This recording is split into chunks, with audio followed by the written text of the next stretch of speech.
Marzuki, Pak Heru Supriyatna ya, yang sudah hadir di tengah-tengah kita. Terima kasih Pak udah hadir. Selamat datang di Bengkulu, terutama di Kabupaten Rejang Lebong Pak, di Curug.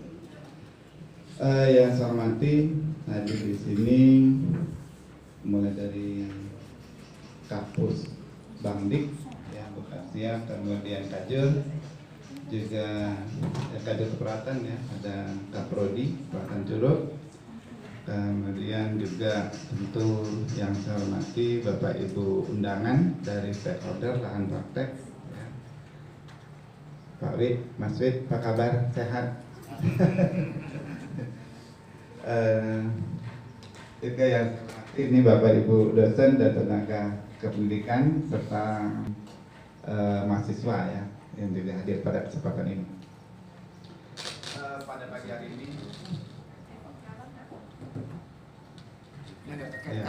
pada pagi hari ini tentu yang pertama mari kita tetap memberikan puji dan syukur karena Allah SWT. Semoga kita semua tetap sehat ya, tepat dalam keadaan lindungan Allah SWT dan dapat melaksanakan aktivitas kita dengan baik, dan semoga kegiatan kita hari ini menjadi amal ibadah bagi kita semua. Amin. Bapak Ibu semua, beliau sedang pelatihan di KPK, jadi itu nggak bisa diwakilkan Pak, harus hadir. Jadi wajib, kalau nggak nanti apa ya, sepertinya sekarang ini ya memang setiap periode ya minimal 4 tahun lah ya, itu harus ada pangan, kurikulum dan visi misi. Mungkin yang beberapa hal yang perlu saya ingatkan nanti dan ini kayaknya nih kan memang visi misi ini harus sesuai dengan visi misi institusi ya. Dalam konteks ini nanti ada visi keilmuan ya Pak ya. Nah, mengingatkan semua kalau untuk yaitu menjadi perguruan tinggi kesehatan yang unggul dan menghasilkan tenaga kesehatan profesional dan menuju global tahun 2024. Dan ini harus sesuai dengan visinya Kemenkes. Dan kita juga harus mendukung transformasi Kemenkes. Jadi sekarang itu yang sedang digalakkan, maka institusi pendidikan harus mendukung itu. Jadi dalam rangka itu ada beberapa hal nanti yang poin yang perlu kita cermati.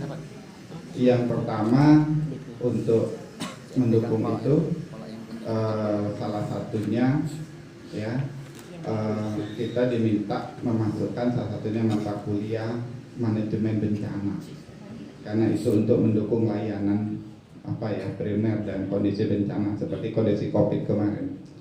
Sehingga bukan alumni ya, mulai mahasiswa tingkat 3 itu nanti harus siap menjadi tenaga untuk mendukung kalau ada kondisi-kondisi seperti COVID-19 kemarin atau kondisi bencana lainnya.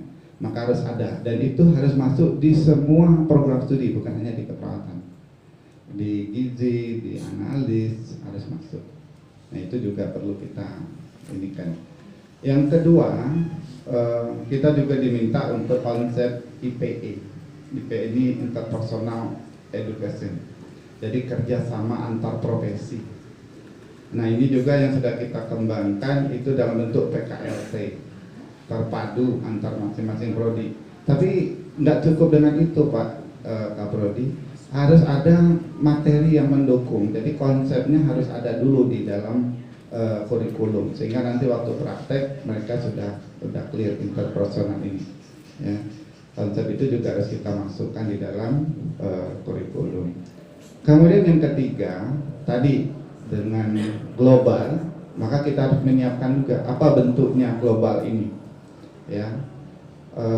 Tadi contoh ke Jepang ya, bila perlu dikembangkan ke Jepang nanti itu ada semacam magang 6 bulan ke Jepang ya, boleh kita kembangkan karena nanti itu juga terkait dengan konsep MBKM, kampus merdeka, merdeka belajar.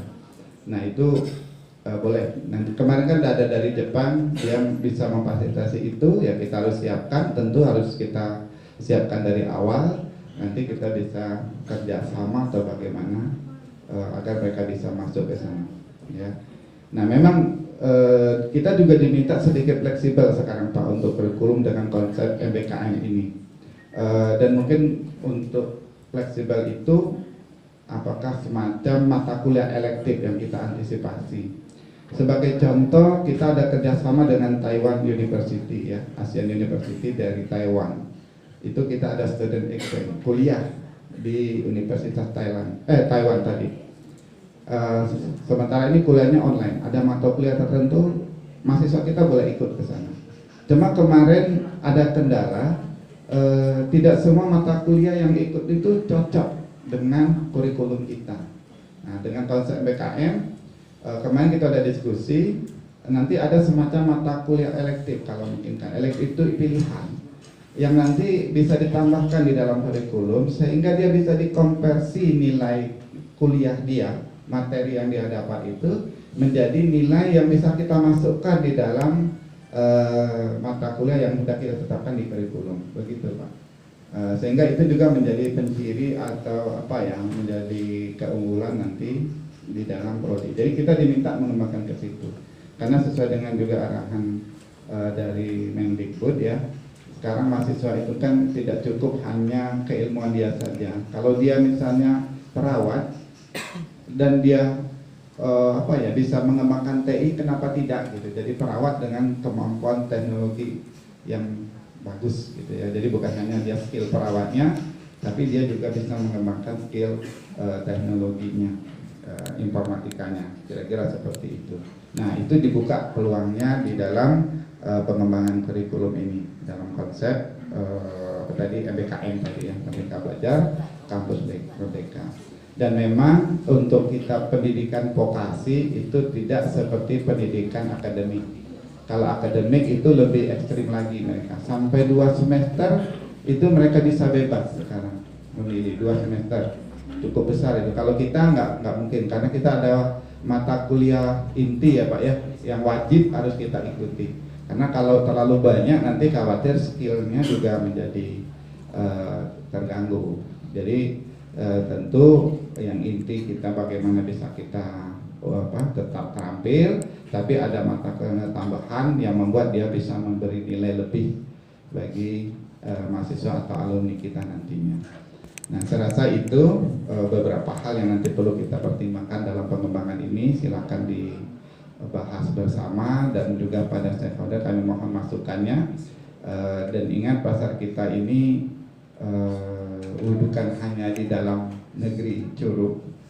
Artinya kalau hanya mengandalkan di sini kesempatan kerjanya terbatas, tapi juga keluar ya. Keluar itu ke Jakarta, ke rumah sakit besar ya. Termasuk sekarang memang target kita sesuai juga tuntutan Pak Menkes, Poltekkes itu minimal nanti 2,5% itu harus kerja di luar negeri. Nah, untuk target itu juga harus kita memang harus mencari kerjasama. Salah satu contohnya hari ini atau besok tuh Pak Dery ada informasi terkait dengan kesempatan peluang kerja di Belanda untuk alumni perawat, ada ya Pak Dery ya. Nah, memang sekarang sedang digalakkan seperti itu agar bisa meningkatkan kemampuan juga kualitas mahasiswa kita agar bisa bersaing di pasar global sesuai dengan tuntutan dari visi misi kita juga. Nah, selanjutnya juga mengingatkan untuk Bapak Ibu dosen semua, dengan era globalisasi ini secara bertahap kita harus menyesuaikan diri. Mungkin salah satunya kendala kita yaitu kemampuan berbahasa Inggris, dan itu kita alami semua. Nah, karena ini bahasa, jadi itu harus dibiasakan setiap hari dan harus belajar dari kesalahan dan tidak boleh malu.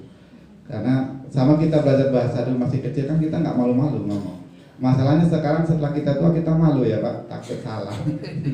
Itulah masalah kita. Jadi mohon semuanya mulai dari sekarang Bapak Ibu dosen sudah mulai menggunakan bahasa Inggris, mulai dari PowerPoint-nya, kemudian buku-buku ajar, panduan, SOP, termasuk petunjuk-petunjuk di sini Pak Dery. Silakan dibuat 2 bahasa ya. Ya bilingual. Mau tidak mau karena tuntutannya seperti itu nanti. Jadi lokal nama-nama kita ya, petunjuk pedoman akademik juga kita ada coba nanti kita semua buat 2 bahasa. Ya, harapannya itu tadi. Makin sering kita gunakan, maka kita berharap makin bagus dan memang sesuai visi kita menuju global kita bisa capai. Kalau tidak, ya sampai kapan kita kan nggak mungkin, karena katanya gimana mau menuju global kalau ngomongnya saja nggak bisa. Ya, saya rasa itu. Terima kasih banyak Bapak Ibu semua yang sudah berpartisipasi dan meluangkan waktunya di hari libur ini untuk hadir di sini. Untuk lebih berkah tadi sesuai dengan disampaikan oleh Bu acara, mari kita buka sama-sama kegiatan kita ini dengan sama-sama mengucapkan basmalah. Bismillahirrahmanirrahim. Billahi taufiq wal hidayah. Wassalamualaikum warahmatullahi wabarakatuh.